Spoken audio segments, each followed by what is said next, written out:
오늘 우리에게 주신 말씀은 신약성경 히브리서 8장 1절에서 13절 말씀 가운데 히브리서 8장 6절에서 10절 말씀 한 목소리로 합독하도록 하겠습니다. 시작. 그러나 이제 그는 더 아름다운 직분을 얻으셨으니 그는 더 좋은 약속으로 세우신 더 좋은 언약의 중보자시라. 저 첫 언약이 무흠하였더라면 둘째 것을 요구할 일이 없었으려니와 그들의 잘못을 지적하여 말씀하시되 주께서 이르시되 볼지어다 날이 이르리니 내가 이스라엘 집과 유다 집과 더불어 새 언약을 맺으리라. 또 주께서 이르시기를 이 언약은 내가 그들의 열조의 손을 잡고 애굽 땅에서 인도하여 내던 날에 그들과 맺은 언약과 같지 아니하도다. 그들은 내 언약 안에 머물러 있지 아니하므로 내가 그들을 돌보지 아니하였노라. 또 주께서 이르시되 그날 후에 내가 이스라엘 집과 맺을 언약은 이것이니 내 법을 그들의 생각에 두고 그들의 마음에 이것을 기록하리라. 나는 그들에게 하나님이 되고 그들은 내게 백성이 되리라. 아멘. 오늘은 더 좋은 새 언약의 중보자 예수 그리스도라는 말씀으로 박철수 목사님께서 말씀 전해 주시겠습니다. 기도하고 말씀 전하도록 하겠습니다. 하나님 아버지, 은혜와 사랑을 감사를 드립니다. 더운 가운데서도 아버지 비를 허락하심을 감사를 드립니다. 태양과 비로 아버지 풍성한 알곡을 맺게 하시니 감사를 드립니다. 바라옵기는 아버지 먹을 양식이 아니라 영의 양식이 정말로 풍성해지기를 원합니다.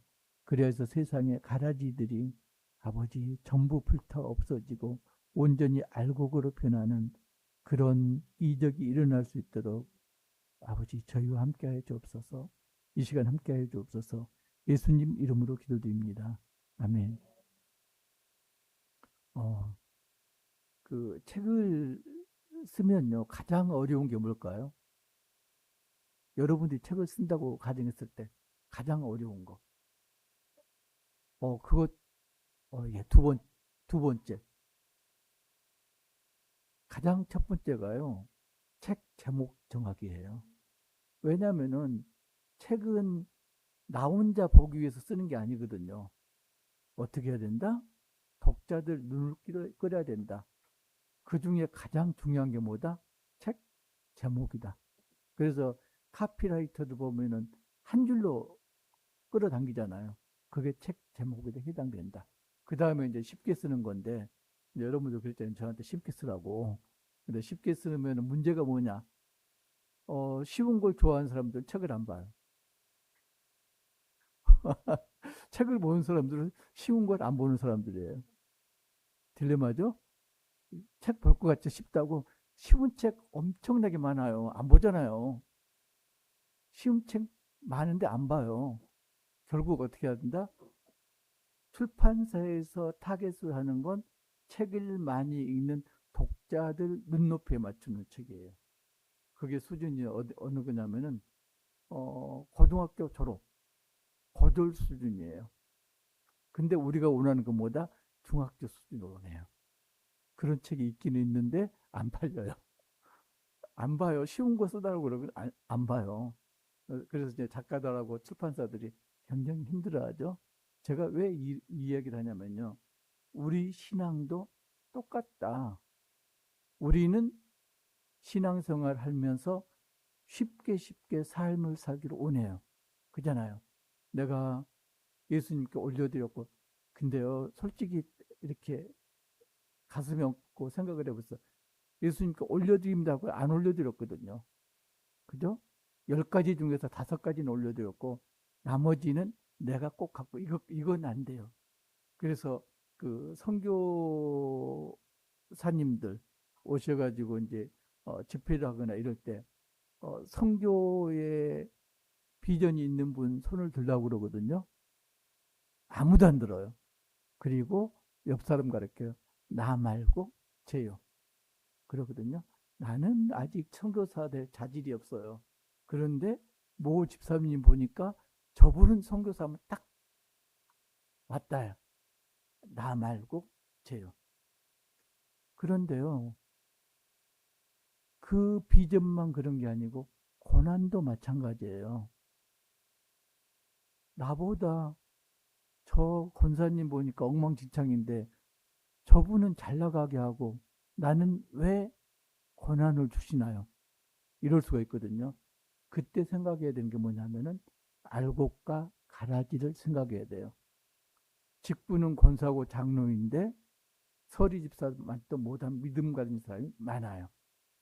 세상적으로 쏠려 있는 사람들.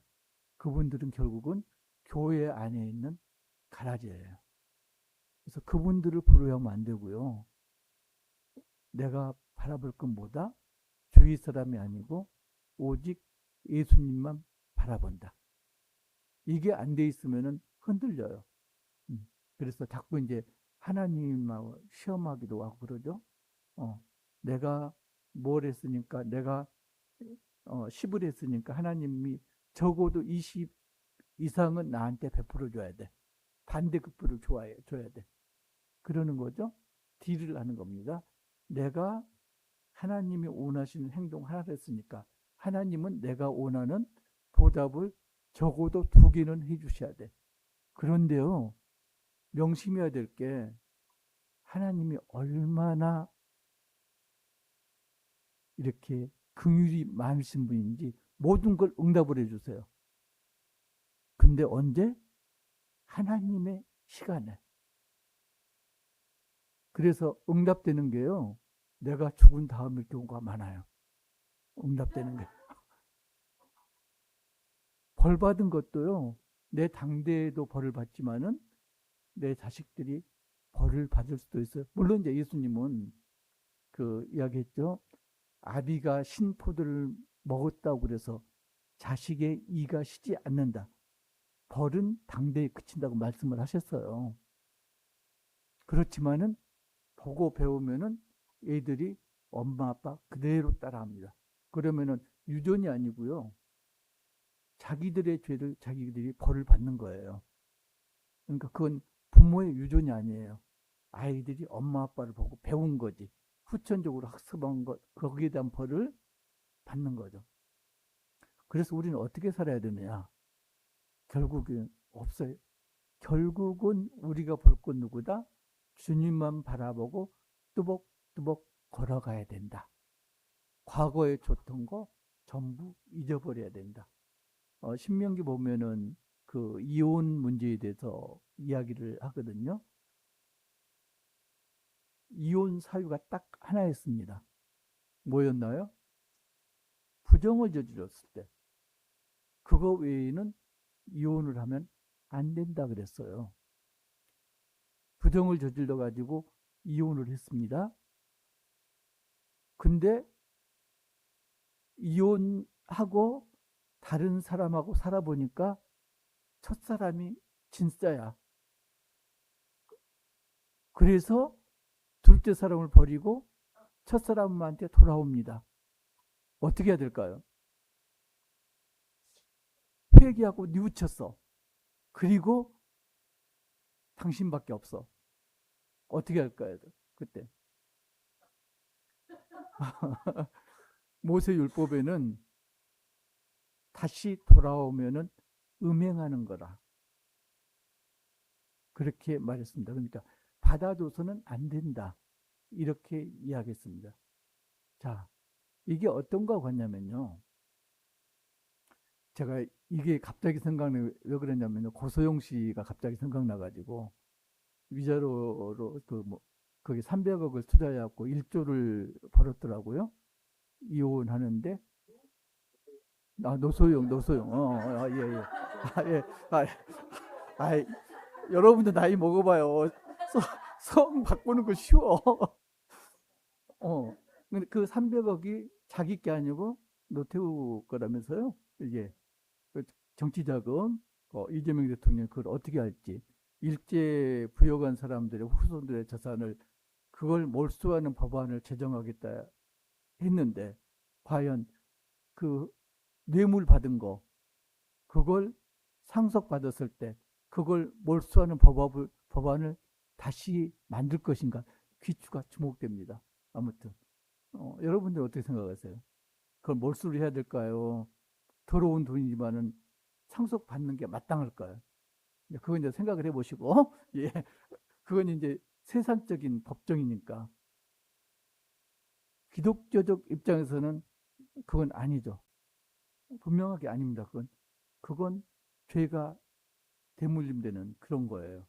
죄는 대물리면 안 된다고 그랬는데 그렇게 되는 겁니다. 그래서 그건 우리가 이제 공부할 게 전혀 못 되고요. 제가 왜 이야기를 하냐면은 이단으로 사람들이 기성교단에서 이단으로 많이 빠져나가거든요. 그 사람들이 회개하고 돌아왔을 때 어떻게 해야 될 건가? 받아들여야 될까요? 어, 간음해서 안 돼. 내쳐야 될까요? 예, 받아들여야 됩니다. 그런데 한 가지, 아무것도 없었다는 듯이 그냥 받아들이면 안 됩니다. 지은 죄에 대한 벌은 받아야 됩니다. 대신에 구원은 받는 거죠. 구원에서 내쳐지는 건 아니지만은 자기가 지은 죄에 대해 벌은 받아야 됩니다. 용서에는 그 개념이 들어가 있어요.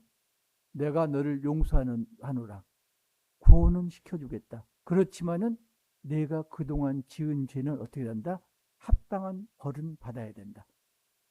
그걸 가로속에 넣고 무조건 용서한다. 그러니까 문제가 발생하는 거예요. 예수님 다 용서한다고 그랬어. 근데 너는 나를 왜 용서 못해? 이렇게 되는 거죠. 용서, 무조건 용서가 아니고요.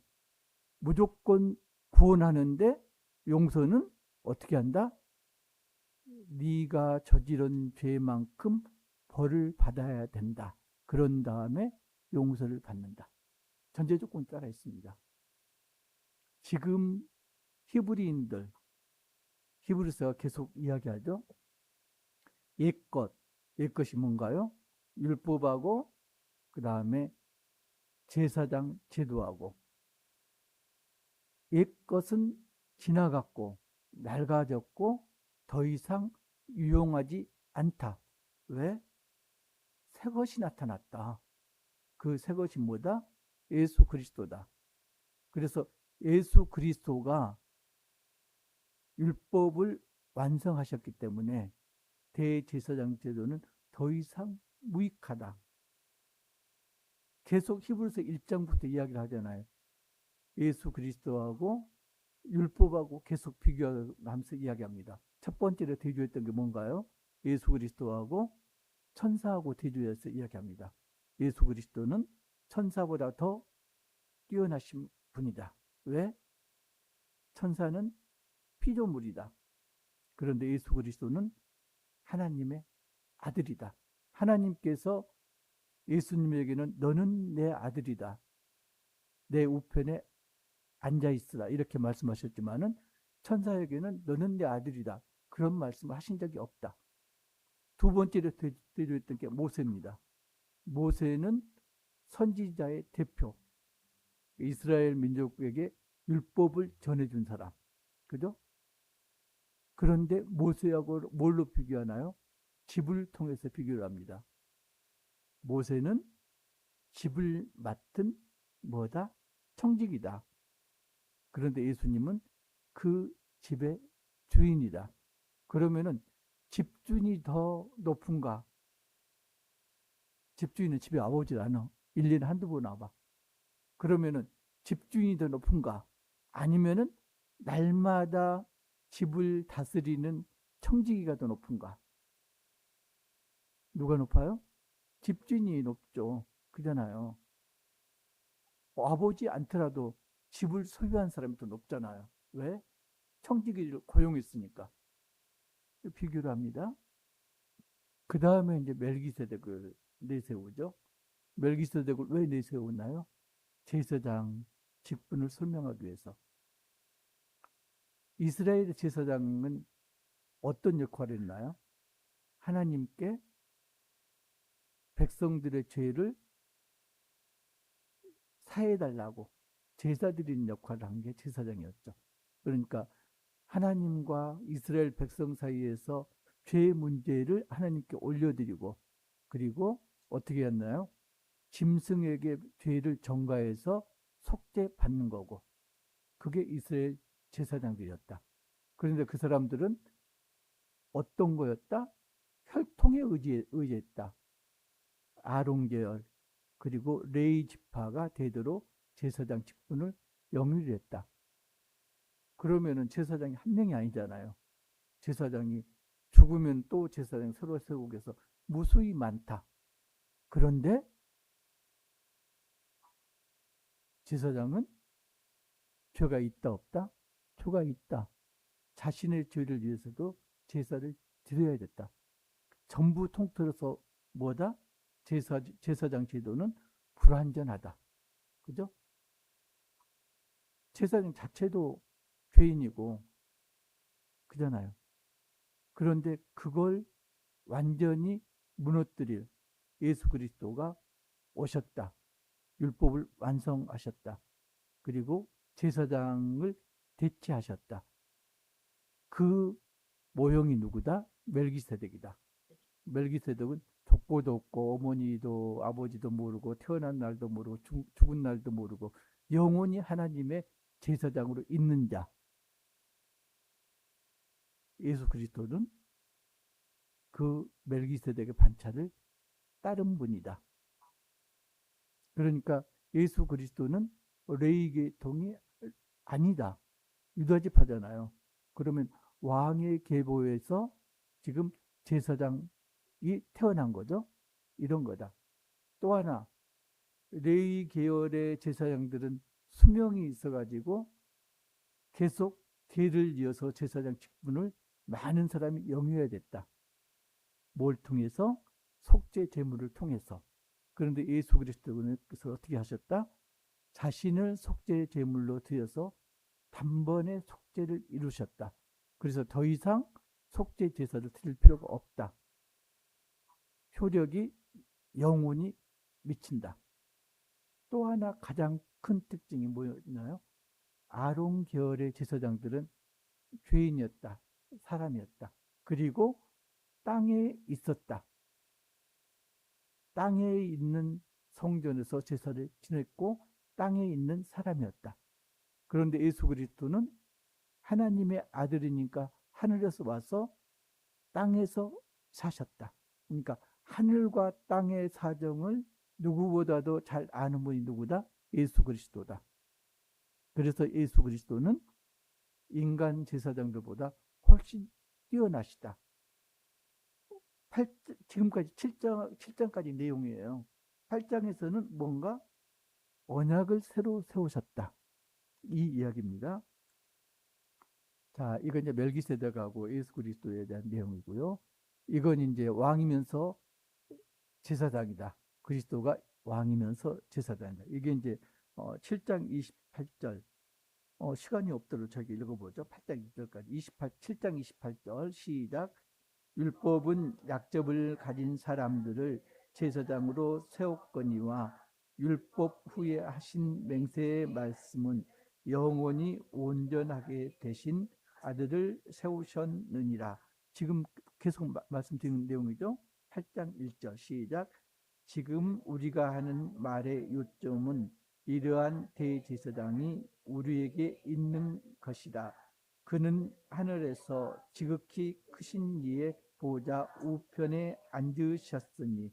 자, 하늘에서, 땅이 아닙니다. 자, 인간의 제사장들이 제사 드리는 곳은 어디였나요?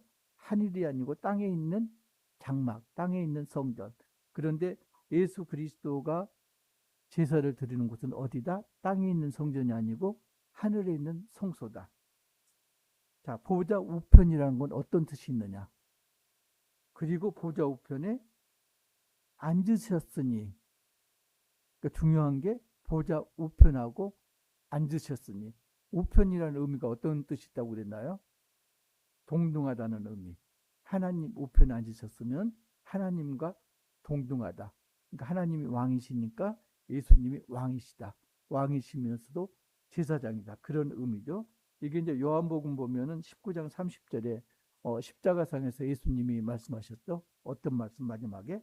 다 이루었다. 다 이룬 다음에 어떻게 하셨다? 하늘에 오르셔서 하나님 우편에 앉으셨다. 우리가 그러잖아요. 집안일이 많이 밀렸어. 그러면 소파에 앉아있지 못하잖아요. 서서 일을 해야 되는 거지. 그죠? 지금 제사장하고 비교하는 거예요. 인간 제사장은 제사 드릴 때 어떻게 했다? 서서 제사를 드렸다. 감히 어떻게 앉아? 그잖아요. 그런데 예수님은 하나님 우편에 앉으셨다. 앉아서 뭐 하셨나요? 우리를 위해서 중보를 하셨다. 그잖아요. 우리를 위해서 중보. 그러니까 인간 제사장들은 속죄 제물을 통해서 하나님께 죄를 속해달라고 이렇게 간구를 했고, 예수님은 하나님 우편에서 우리를 위해서 대신 간구하신다. 이미 속죄 제물은 자신을 드렸잖아요. 그래서 간구하신다. 그래서 지금 서서하고 앉으셔서 이거하고 이제 조금 뉘앙스가 다른 거죠. 그 다음에 이제 참 성소와 참 장막에서 섬기는 이시다. 예수님이 이 장막은 주께서 세우신 것이요 사람이 세운 것이 아니라. 자, 지금 예수님이 우리를 위해서 중보 기도를 하는 하늘 성소의 특징. 제가 글씨를 크게 한 게요. 그래도 하나님이 저를 어여삐 여기서 저기 있는 글씨가 보일까봐. 근데 안 보여요. 그래서 이걸 읽으시면 돼요. 하늘 성소의 특징이 이러이러한 특징이 있다. 첫 번째, 시작. 하늘 성소는 사람들에 의해 세워진 것이 아니라 하나님이 세우신 것이다. 완전하다. 이건 사람들이 세운 게 아니고 하나님께서 세우신 거다. 불완전한 게 하나도 없다. 완전하다. 두 번째, 하늘 성소를 섬기는 자는 이 땅을 섬기는 자와 달라야 한다. 오직 누구만 하늘 성소에서 섬길 수 있다? 예수 그리스도만. 세 번째, 시작. 하늘 성소에서는 죄를 해결하는 방식도 다르다. 자, 어떻게 다른가요? 인간 제사장들은 속죄 제물을 통해 가지고 죄를 속하게끔 요청을 했다면은 하늘 성소에서는 어떻게 한다? 죄 사함을 통해서. 그러니까 예수님의 속한 자들은 이미 죄 사함을 받았기 때문에 전부 하늘 성소에 들어갈 자격이 있는 거죠. 네 번째, 시작. 하늘 성소 그리스도의 사랑은. 다섯 번째, 하늘 성소는 예, 그러니까 그 광야에 있던 성막이라든가 예루살렘 성소는 하늘에 있는 성소의 모형과 그림자일 뿐이다. 그래서 이게 하나님께서 왜 없애시기로 했나요? 쭉 가면은 이제 나오는데 이스라엘 백성이 어떻게 했나요? 하나님 말을 지지리도 안 들었어. 그잖아요. 뺀질뺀질 도망 다녔잖아요. 목이 굳은 백성, 완고한 백성이 돼가지고 하나님 말을 귓등으로도 안 들었다. 그래서 더 이상 이 사람들을 하나님께서 용납할 수 없으셨다.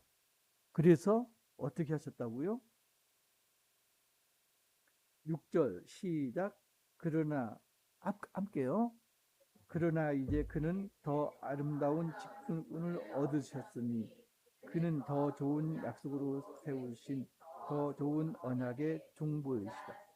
그래서 이스라엘 백성을 위해서 세운 제사장들을 중단시키고 예수 그리스도를 새로운 제사장으로 세우셨다. 7절 보면은 첫 언약이 무흠이 뭔가요? 무흠, 흠이 없다. 예. 결함이 없다. 이스라엘 백성이 결함이 없었더라면, 잘못하지 않았더라면은 그만둘 이유가 없는데 잘못했기 때문에 어떻게 한다? 그만뒀다. 그게 이제 8절 보면은 그들의 잘못은 많잖아요. 광야에서 40년 동안 뺑뺑이를 돌 만큼 잘못을 했죠. 주께서 이르시되 볼지어다 날이 이르니 내가 이스라엘 집과 유다 집과 더불어 새 언약을 맺으리라. 또 주께서 이르시기를 중반쯤에 그들과 맺은 언약과 같지 아니하리라. 새 언약은 모세와 맺은 언약과 같지 않다. 그들은 내 언약 안에 머물러 있지 아니고 내가 그들을 돌보지 아니하였다. 이스라엘이 말을 안 들었기 때문에 어떻게 한다? 더 이상 그들을 돌보지 않기로 했다. 10절 보면은 내 중반쯤에 내 법을 그들의 생각에 두고 그들의 마음에 이것을 기록하리라. 모세율법은 어디에 새겨졌나요? 돌판에. 그런데 새 율법은 어디에? 마음판에 새길 것이다. 이게 이제 율법의 비교입니다. 제사장하고 예수 그리스도의 이건 이제 전번에도 했으니까 넘어가고요. 자, 새 언약. 특징이 있고 특성이 있는데 둘 다 같은 건데, 자, 읽어주세요. 첫 번째부터 시작. 옛 언약 페이지 주장하는 것이 하나님이다. 그러니까 옛 언약이 잘못되었다. 페이지대에다 한 게 누구다? 제사장이나 이스라엘 백성이 아니고 하나님의 친히 잘못됐으니까 옛 언약은 폐기되어야 된다. 이렇게 말씀하셨다. 두 번째 시작. 그들의 잘못을 지적하시는 하나님. 그러니까 이스라엘 자신들이 잘못했다고 고백한 게 아니고 하나님이 이들이 잘못했어. 지적을 하셨다. 세 번째 시작. 첫 것을 나게 하는 하나님. 첫 것이 낡아진다. 옛 언약이 흠이 있게 변질되게 한 것도 누구다? 하나님다. 하나님도 내 때문에 하시는 거예요. 그래? 니들 한번 요동쳐봐. 나는 흔들리지 않아. 이런 거죠. 네 번째 시작. 새 언약 말씀하시는 분도 하나님. 그러니까 옛 것을 폐하는 분도 하나님이고 잘못을 지적하는 분도 하나님이고 그리고 새 언약을 말씀하시는 것도 하나님이고 다섯 번째가 가장 중요한 내용입니다. 시작. 새 언약 속에서 하나님은 자비하시고 인간은 대용서하는 것이 확증되었다. 예. 그러니까 옛 언약 속에서는 죄를 용서 받았다는 게 확증되지 않았다. 그런데 새 언약에서는 이걸 확증됐다. 그 다음에 이제 거의 같은 내용이에요. 자, 새 언약의 특성, 어떤 특성이 있는가? 자, 첫 번째 시작. 새 언약은 돌비에 쓴 것이야. 마음의 그러니까 마음판에 새기라고 자꾸 그러잖아요. 근데 마음판에 새긴 게 좋은 점도 있고 나쁜 점도 있어요. 좋은 점은 뭘까요? 안 보여. 아니, 그거보다 안 보여. 그래서 내가 저 말씀을 지키는지 안 지키는지 아무도 몰라. 그잖아요. 어. 그게 이제 문제예요, 사실은. 두 번째, 친밀한 관계 회복. 자, 이스라엘 구약 당시에는 하나님하고 백성 사이가 어떤 거였죠? 하나님이 일방적으로 구애하는 관계였잖아요. 얘들아, 제발 나하고 살자. 나하고 사귀자. 사랑한다. 일방적으로 그랬잖아요. 언약을 어기면 내가 대신 당할게. 그런데 이게 새 언약에서는 어떻게 된다? 하나님과 우리는 어떤 관계? 한 공동체 안에 있는 관계다. 하나님은 아버지고 우리는 자녀다. 그래서 한 집에 살 수 있는 관계다. 저기 자녀가 잘못했을 때 부모가 너 해고야 해고시키나요? 그런 관계가 아니다. 친밀한 관계다. 그런 얘기죠. 세 번째 시작. 새 언약은 비통과 적대감으로 나누어졌던 자들을 서로 연합시킵니다. 그러니까 하나님과 사람 사이의 연합뿐만 아니라 사람과 사람 사이에도 연합을 시킨다. 하나로 모으게 하신다. 그래서 사람을 흩어지게 하는 건 하나님 뜻이 아니다. 자꾸 분열을 혁책하는 건 하나님 뜻이 아니다. 그거 보면 알아요. 저 사람이 양인가 염소인가 하는 짓을 보면 알아요. 사람들을 화합시키면은 양이고요. 그 한 사람만 나타나기만 하면 그 모임이 깨져. 그러면 염소예요. 그런 사람 누구 떠오르는 사람 있죠? 꼭 그런 사람 있어요. 걔만 나타나면 끝나. 걔만 나타나면은 좋은 분위기가 쌓여져. 염소입니다. 그 다음에 하나님의 지식이 특정인들만 아는 게 아니고 모든 사람들이 하나님이 하나님 되심을 알 것이다. 다섯 번째, 완전한 죄사함을 하신다. 이게 이제 새 언약의 특징이고요. 13절 시작. 새 언약이라고 말씀하셨음에 첫 것은 낡아지게 하신 것이니 낡아지고 쇠하는 것은 없어져 가는 것입니다. 자, 아까 제가 그 이혼에 대해서 말씀드렸잖아요. 그런데 이거 같은 게 그거죠. 사람이 두 주인을 섬길 수 없다. 그래서 옛날 것도 섬기고 새 것도 섬기고 두 개는 할 수가 없다. 그래서 어떻게 해야 된다? 너희들은 유대교로 돌아가면 안 된다. 이게 이제 8절 말씀의 요점입니다. 몇 가지가 뭐 하나님께서 뺀 건 뭐 크게 전하지 않아도 돼서 생략시킨 것이겠죠. 아무튼 우리는 어떻게 해야 된다? 우리가 예수님을 믿었다. 그런데 예수 믿기 전에 세상이 그립다. 돌아가도 된다, 안 된다? 돌아가면 안 된다. 우리가 적용할 점은 그겁니다. 두 주인을 섬길 수가 없다. 옛날에 예수 믿기 전에 돈이 좋았어. 돈을 쫓았고, 그리고 자식이 최고야. 자식을 쫓았고, 남편이 최고야. 남편을 쫓았고, 미모가 최고야. 미모를 쫓았다. 그런데 지금 어떻게 해야 된다? 쫓아야 될 건 돈이나 남편이나 미모가 아니라 뭐다? 예수 그리스도 한 분뿐이다. 그래서 예수 그리스도를 버리고 옛날로 돌아가는 것은 어떻게 된다? 구원받지 못할 행동이다. 기도드리겠습니다.